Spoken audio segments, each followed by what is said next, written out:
मैंने पहले दिन ही बोला था आके कि भाई मेरा छोटा पीरियड है और मेरी कोशिश सारे अधिकारियों से आप पूछ लीजिए। मैंने पहली मीटिंग में अधिकारियों को ये बोला था कि ये जो पिछला लोगों ने माहौल ख़राब कर दिया है, और ना केवल माहौल ख़राब कर दिया है, आईएएस अफसरों की जो मतलब इंटीग्रिटी पे जो बिल्कुल पोजीशन ख़राब कर ली है, तो मेरा कोशिश यही रहेगी कि मैं किसी गुटबाजी में नहीं पड़ूंगा। आप पूछ भी सकते हैं लोगों से कि मैं किसी ग्रुप में नहीं हूँ, इंडिपेंडेंट वर्क करता हूँ, माननीय मुख्यमंत्री को रिपोर्ट करता हूँ, उसके अलावा मैं किसी को रिपोर्ट नहीं करता।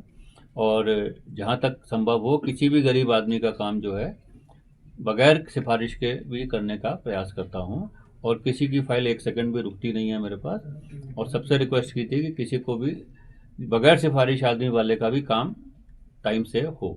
सर उसकी क्या अपीलेट चैनल है वो मैंने आपको बताया, उसके ऑर्डर का फिर कमिश्नर, एफसी अपील, और फिर हाई कोर्ट, सुप्रीम कोर्ट, तो पूरे 5 चैनल हैं इसके अंदर, ठीक है ना।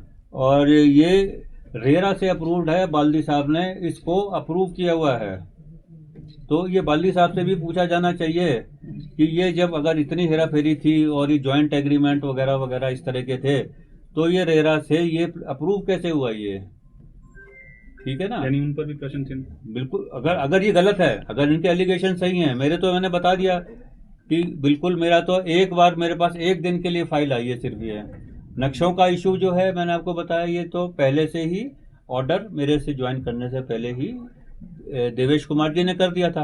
अब देवेश कुमार जी का ऑर्डर है वो खड़ा है क्योंकि हाईकोर्ट ने उसको क्वेश्चन नहीं किया है। तो इनकी अगर तो कमिश्नर को या तो माने या कोई चैलेंज करे, जब उसने चैलेंज नहीं किया तो उसको मानना पड़ेगा। तो जब वो नहीं मान रही है तो फिर वो पार्टी आई तो हमने फिर उसको बोला कि जी देवेश कुमार जी ने बोला है उसको, आपको मानो उस ऑर्डर को। तो बात इतनी सी है। ठीक है, तो इसको थैंक यू सर। है सैंक्शन इशूड है भारत सरकार द्वारा, 330 करोड़ का मसला है, प्रोसिक्यूशन सैंक्शन इशूड है, उसकी इंटीग्रिटी डाउटफुल है।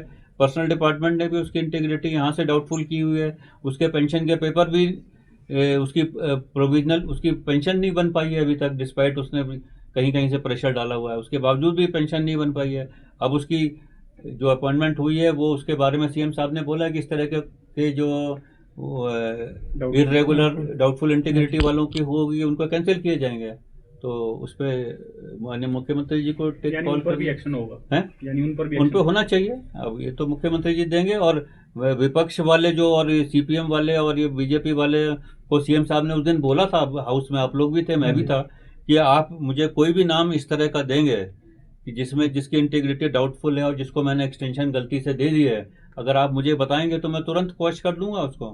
लेकिन मेरे हिसाब से अभी तक तो बीजेपी वालों ने माननीय मुख्यमंत्री को इनका केस नहीं भेजा है। अगर वो बीजेपी वाले मेरे पे उंगली उठा रहे हैं तो सत्ती जी ने ही ये प्रश्न उठाया था, उसी के जवाब में मुख्यमंत्री ने कहा था सत्ती जी ने मेरे खिलाफ, तो मुझे उम्मीद है कि वहां पर ये सत्ती जी उनका नाम भेजेंगे प्रमोद सक्सेना का मुख्यमंत्री को पत्र लिख के, अगर लिख देंगे तो माननीय मुख्यमंत्री जी कार्रवाई करेंगे। और संजय जी आप एक गिलबर्ट इस्पात का है जिसमें उन्होंने रेगुलेटर के ऑर्डर के बावजूद किसी की 11-12 करोड़ रुपए बिजली का बिल को डेफर कर दिया इलीगली, और जिसकी वजह से वो उसने पेमेंट भी नहीं दी और उसका बिजली कनेक्शन जोड़ दिया, और वो 12 करोड़ हमारे बटे खाते में चले गए।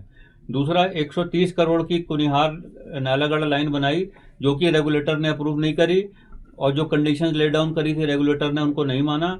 उससे क्या हुआ कि वो गलत बन गई, इसकी आवश्यकता नहीं थी, और जिसके कारण हमको उसका बिजली बोर्ड को उसका जो खर्चा हमको अलाउ नहीं किया गया, जिससे कि बिजली हमको महंगी महंगी जो हमारे उपभोक्ता हैं उनको महंगी देनी पड़ी हमको।